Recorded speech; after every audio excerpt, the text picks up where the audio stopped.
हुए आने वाली 23 मार्च को टीपी एसडीएम कार्यालय का घेराव किया जाएगा, जिसमें हनुमानगढ़ गंगानगर नहीं पूरे प्रदेश के लोगों को आमंत्रित किया जाएगा। क्योंकि उस दिन की जो हमारी सभा होगी वो आर पार की सभा होगी। उस दिन हम यह नहीं देखेंगे कि हमें केस हो रहे हैं या हमारी जान दांव पर लग रही है, क्योंकि उसके बाद अगर उस दिन हमारी कोई कठोर निर्णय नहीं लेंगे तो उसके बाद में हमारी तिल तिल पल पल मृत्यु होगी। हम यह नहीं चाहते कि हमारी तिल तिल पल पल मृत्यु, हम चाहेंगे कि हम एक झटके में आम लोगों के लिए, अपनी माता बहनों बुजुर्गों नौजवानों के लिए शहीद होंगे। क्योंकि हमारा क्षेत्र है, अगर हम अपने क्षेत्र के लिए अपने लोगों के लिए नहीं लड़ेंगे तो किसी पार्टी से जुड़े हुए नेता हमारे लोगों की मांग नहीं उठाएंगे। तो हमारा दायित्व, हमारी जिम्मेदारी है कि आम लोगों की लड़ाई को लड़ना। आज वार्ता भी हुई थी। हाँ, एक दफा वार्ता हुई, लेकिन उसमें जो कलेक्टर एसपी साहब बहुत मजबूर नजर आ रहे थे। वो कह रहे थे हमारे कुछ नहीं है देने को, सरकार हमारी सुन नहीं रही है। तो हमने कहा था कि आप ये बात मीडिया पे बोले। उन्होंने कहा कि हम ये बातें लोगों में आकर के नहीं बोल सकते क्योंकि सरकार का हमारे पे दबाव है, आप हमारी भावना को समझें। आपकी मांगे क्या थी वार्ता? हमारी मुख्य दो ही मांगे हैं कि जो टीवी पे एक न्यूज चलाई गई थी कि फैक्ट्री रद्द हो गई है, यहाँ से स्थानांतरित हो रही है। हमने कहा था कि उसका एमओयू दे दो। जब जो मालिक है जो यही फैक्ट्री नहीं लगाना चाह रहा है तो सरकार क्यों हठधर्मिता अपना रही है।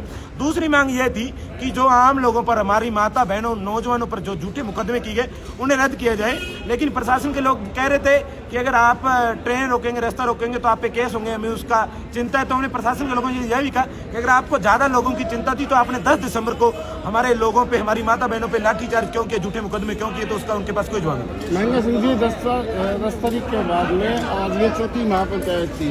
इसमें चौथी महापंचायत होने के बावजूद आज निष्कर्ष क्या निकला? कब तक किसान यूं ही आते रहेंगे? कब तक इस तरह की महापंचायत आयोजित होती रहेंगी? पहली बात तो इसमें सिर्फ किसान नहीं, किसान, मजदूर, व्यापारी, सर्व धर्म से जुड़े हुए लोग थे। अभी यही तो ऐलान किया कि आने वाली 23 मार्च 2026 की महापंचायत आखिरी महापंचायत होगी।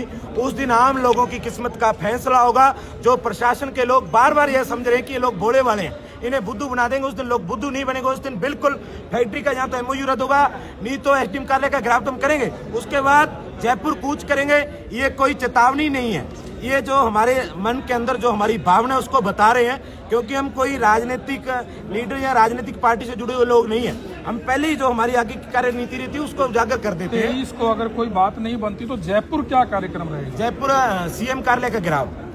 क्योंकि ये जो प्रशासन के लोगों को बोलते हैं हमारे हाथ में कुछ नहीं है, तो फिर चलो इनके हाथ में कुछ नहीं है तो फिर सीएम साहब के हाथ में तो कुछ ना कुछ होगा।